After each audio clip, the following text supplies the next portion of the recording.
जननी जन्म सौख्यानां वर्धने कुल संपदां पदवी पूर्व पुण्यानां लिख्यते जन्म पत्रिका आदित्याय च सोमाय मंगलाय बुधाय च गुरु शुक्र शनिभ्यश्च राघवे केतवे नमः गजाननं भूतगणाधिसेवितं कपितजम्बो फलसारभक्षितम् उमासुतं शोकविनाशकारणं नमामि विघ्नेश्वर पादपङ्कजम् इष्टदेवता कुलदेवता நட்சத்திர தேவதா குல துணை கொண்டு உலகெங்கும் வாழக்கூடிய நட்சத்திர நேயர்கள் அனைவருக்கும் வணக்கம். நான் உங்கள் டாக்டர் வி ராஜ்குமார் சிவாச்சாரியார் பேசுகிறேன். தற்போது நாம் பார்க்கக்கூடியது செப்டம்பர் மாத ராசி பலன்கள் எப்படி இருக்கிறது, 12 ராசிக்கு எப்படி இருக்குங்கிறது நம்ம பார்க்க போகிறோம்.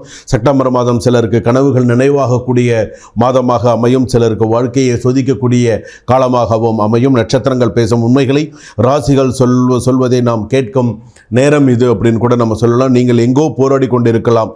குடும்ப சண்டைகள், பணப்பிரச்சனை, திருமண தாமதம், பிள்ளை பிறப்பு ஆசை மற்றும் பார்த்தீங்கன்னா இம்மாதத்துக்கு உங்களுக்கு என்னென்ன விசேஷங்கள் இருக்குது அப்படிங்கிறத நம்ம பார்க்கலாம். அதே போல் தொழில் எப்படி இருக்கும், நம்மளுடைய வேலை வாய்ப்புகள் எப்படி இருக்கும், குடும்ப உறவுகள், திருமணம், விவாகரத்து, காதல் எல்லாமே நம்ம பார்க்கலாம். சொத்து, வழக்கு, எதிரி, பிரச்சனைகள், தோஷங்கள், நாகதோஷம், செவ்வாதோஷம் உட்பட மாங்கல்ய தோஷம், குலதேவதா தோஷம், நல்ல பரிகாரங்கள், லக்கி நம்பர், லக்கி டே, ஸோ எல்லாமே நம்ம பார்க்கலாம் இந்த செப்டம்பர் மாதத்தில். ஸோ வானம் உங்களுக்காக திறந்திருக்கும் வாய்ப்புகளை என்றைக்குமே தவற விடாதீர்கள். ஒவ்வொரு ராசிக்கும் ஒவ்வொரு பலன்கள் எப்படி இருக்கும் என்ன அப்படிங்கிறது நம்ம பார்க்க போகிறோம். வாங்க செப்டம்பர் மாத ராசி பலன்களை விரிவாக தெளிவாக பார்க்கக்கூடிய நேரம் இது. வாங்க கன்னிராசி நேயர்களை, உங்களுக்கு எப்படி இருக்குது? கன்னிராசி அப்படின்னு சொல்லும்போது உத்திர நட்சத்திரம் 2, 3, 4 பாதம் கன்னிராசி, ஹஸ்த நட்சத்திரம் கன்னிராசி, சித்திர நட்சத்திரம் கன்னிராசி. நான் என்றைக்குமே கொஞ்சம் கவனமாக இருக்கணும்னு யாரை சொல்லுவேன்னா சித்திர நட்சத்திரம் கன்னிராசி தான் சொல்லுவேன். உத்திர நட்சத்திரம் கன்னிராசி தப்பிச்சிருவாங்க, ஏதாவது ஒன்று செஞ்சு தப்பிச்சிருவாங்க, வெளிநாடு போவாங்க, ஏதோ கொஞ்சம் பணம் சம்பாரித்து ஏதோ கொஞ்சம் பண்ணிவிடுவாங்க. ஹஸ்த நட்சத்திரம் கன்னிராசி வந்த வாய்ப்பை தவற விட்டுவிட்டு ஐயோன்னு தலையில் கை வச்சுன்னு உட்காந்துருப்பாங்க. ஐயோ போச்சு என்னடா இது அப்படிங்கிற மாதிரி உட்காந்துருப்பாங்க.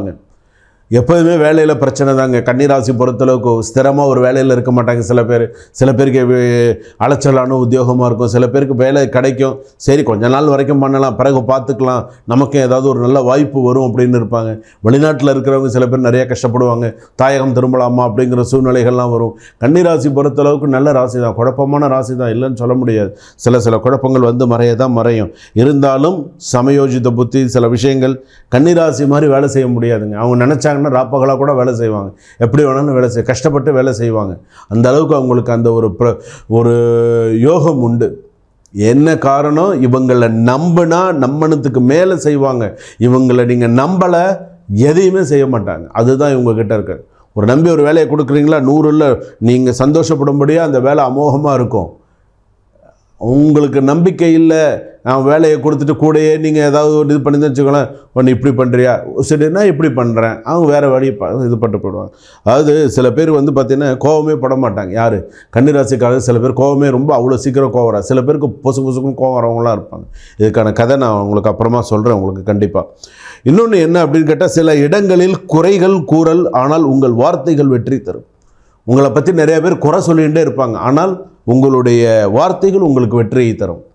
குறை பேசாதவன் எத்தனையோ பேர் குறை பேசாதவன் இருக்கணும்னு சொல்லி ஏதாவது ஒரு குறை பேசிகிட்டே தான் இருப்பான்.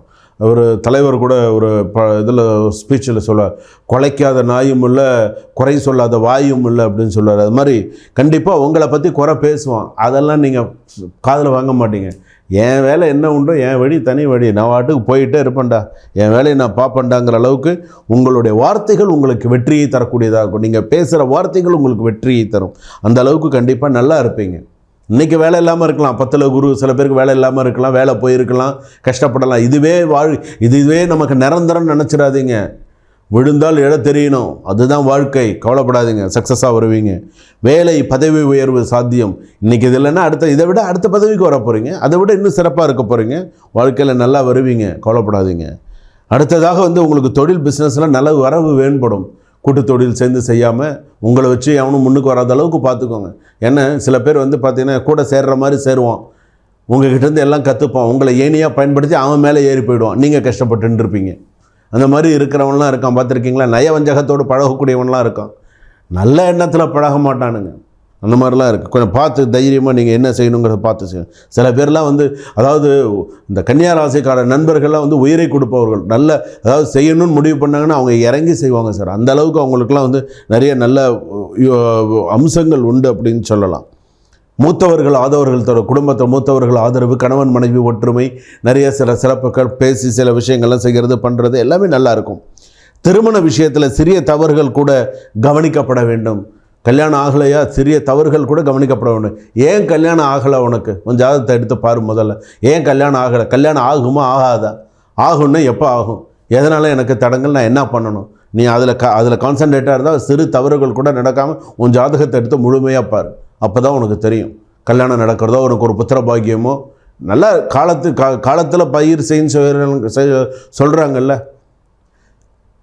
பண்ணணும்ல, காலத்தில் பயிர் செய் அப்படிங்கிறத நம்ம பார்த்து செய்யணும்ல. நமக்கு எப்போ நேரம் நல்லா இருக்கா, நமக்கு அதனால தானேங்க ப்ரெசண்ட்டு பாஸ்ட்டு ஃப்யூச்சர்னு சொல்கிறோம். ஃப்யூச்சரில் நீ இப்படிலாம் இருப்ப, ப்ரெசண்ட் உனக்கு இப்படிலாம் இருக்குது, பாஸ்ட் உனக்கு இதெல்லாம் நடந்ததுன்னு எதுக்காகங்க சொல்கிறோம்? நீங்கள் அணுக வேண்டிய ஜோதிடர் உங்களுக்கு சரியான விளக்கத்தை கொடுத்தால் உங்கள் வாழ்க்கையில் உங்களுக்கு சிறப்பாக இருக்கும். அதுதான் அதில் இருக்கக்கூடிய உண்மை. அதை தான் நீங்கள் கரெக்டாக நீங்கள் பார்க்கணும். ஒன்று. அடுத்ததாக பார்த்திங்கன்னா, சொத்து வாங்கும் பேச்சு தொடங்கும். ஏதோ ஒரு விஷயம் பண்ண போகிறீங்க, செப்டம்பர் மாதத்தில் ஏதோ ஒரு நல்ல விஷயம் உங்களுக்கு நடக்க போகுது, ஏதோ ஒரு விஷயம் நீங்கள் பண்ண போகிறீங்க, அது உங்களுக்கு நல்ல சக்ஸஸ்ஃபுல்லாக உங்களுக்கு வரும். ஸோ கவலைப்படாது. சில பேருக்கு ஸ்கேமில் ஏமாந்து போகிறதுக்கு வாய்ப்பு இருக்குது, கவனமாக இருங்க. ஏதாவது ஒன்றுத்தில் ஏதாவது தொட்டு ஏதாவது போயிடும், கவனமாக இருங்க. இப்போ ஸ்கேம் இது சொல்கிறாங்க, அதிலெல்லாம் கவனமாக இருங்க. சில பேருக்கு பார்த்திங்கன்னா புத்திர தோஷம் உண்டு. கல்யாணம் பண்ணியாச்சு, குழந்தை இல்லை, புத்திர தோஷம் உண்டு. கருவளர்ச்சேரி போயிட்டு வாங்க, மாவிளக்கு போடுங்க, அர்ச்சனை பண்ணுங்கள். ஏதாவது சந்தேகம்னா டிஸ்கிரிப்ஷனில் நம்பர் இருக்குது, கேளுங்க, நான் சொல்கிறேன். புதன்கிழமை அன்னைக்கு பார்த்திங்கன்னா, புதன்கிழமை இந்த கன்னிராசியில் பிறந்த புதன்கிழமை, சனிக்கிழமை எடுத்துக்கோங்க. பெருமாளுக்கு பால் அபிஷேகம் பண்ணுங்கள். வரதராஜ பெருமாள், இந்த மாதிரி ஏதாவது இருக்கக்கூடிய பெருமாள், ஸ்ரீனிவாச பெருமாள், அது மாதிரி இப்போ உப்பிலியப்பன் கோவில், ஏதாவது ஒரு உங்களுக்கு எது கிட்டக்க இருக்கோ பால் அபிஷேகம் பண்ணுங்கள். பெருமாளுக்கு குளிர்ந்த பால் அபிஷேகம் பண்ணுங்கள், நல்லா அமோகமாக இருப்பீங்க. ஒன்று. அடுத்ததாக பார்த்திங்கன்னா, கல்வி யோகம், திருமண யோகம்லாம் நன்னா இருக்கும். அதே போல் அதிர்ஷ்ட எண்கள் அப்படின்னு எடுத்துக்கோங்க. உங்களுக்கு 6 ரொம்ப அதிர்ஷ்டமாக இருக்கும். 6, 15, 24 எல்லாமே. நீளம் அதிர்ஷ்டமாக இருக்கும். உங்களுக்கு என்றைக்குமே உத்திர நட்சத்திரம் அதிர்ஷ்டமாக இருக்கும். நல்லா உங்களுக்கு சொந்த வீடு, வாகன வசதியோடு நல்லா அமோகமாக இருப்பீங்க. கஷ்டம் அப்படிங்கிறது உங்களை என்றைக்குமே தொடர்ந்து வராது, கவலைப்படாதீங்க. தைரியமாக நீங்கள் இருக்கலாம். உங்களுடைய சில கஷ்டங்கள் இதாகாது. மாணவ மாணவிகள் கவனமாக நல்லா படிங்க, நல்லா இது பண்ணுங்கள். கடன் பிரச்சனைகள் கொஞ்சம் கொஞ்சமாக தேரும். புதிய முயற்சிகள் வெற்றி அடையக்கூடிய வாய்ப்புகள் உண்டு. விவசாயம் சம்மந்தப்பட்டவர்களுக்கெல்லாம் சரியாக இருக்கும். பொலிட்டீஷியன்ஸுக்கெல்லாம் நேரம் பார்த்து செய்கிறது நல்லது. கவர்மெண்ட் ஜாப் கிடைக்காதவங்களுக்கு முயற்சி பண்ணுங்கள். டிஎன்பிசி எக்ஸாம் எழுதுங்க, முயற்சி பண்ணுங்கள், கிடைக்கும். நீங்கள் ஒரு மருத்துவர் ஆகணும்னு முயற்சி பண்ணுங்கள். கண்டிப்பாக நீங்கள் ஒரு மருத்துவர் ஆகிறதுக்கான வாய்ப்புகள் சிறப்பாக இருக்குது. அதே போல் மறுமணம் செய்யணும்னு விருப்பப்படுறீங்களா? மறுமணம் செய்யணும், திருமணம் முடிஞ்சிருத்து, ஆனால் எனக்கு அது சரியாகலை, இப்போ நான் மறுமணம் செய்யணும்னு நினைக்கிறீங்களா? இந்த வருஷத்தை விட்டுருங்க, அடுத்த வருஷம் முயற்சி பண்ணுங்கள். 2026 கல்யாணம் பண்ணுங்கள், மறுமணம் பண்ணுங்கள். செஞ்ச தப்பையே திரும்ப செய்யாமல் எப்படி செஞ்சால் நல்லா இருக்குங்கிறத யோசித்து செய்யுங்க. கன்னியா ராசி பொறுத்தளவுக்கு வாழ்க்கை சிறப்பாக இருக்கும். சுபம். வாழ்க வளமுடன்.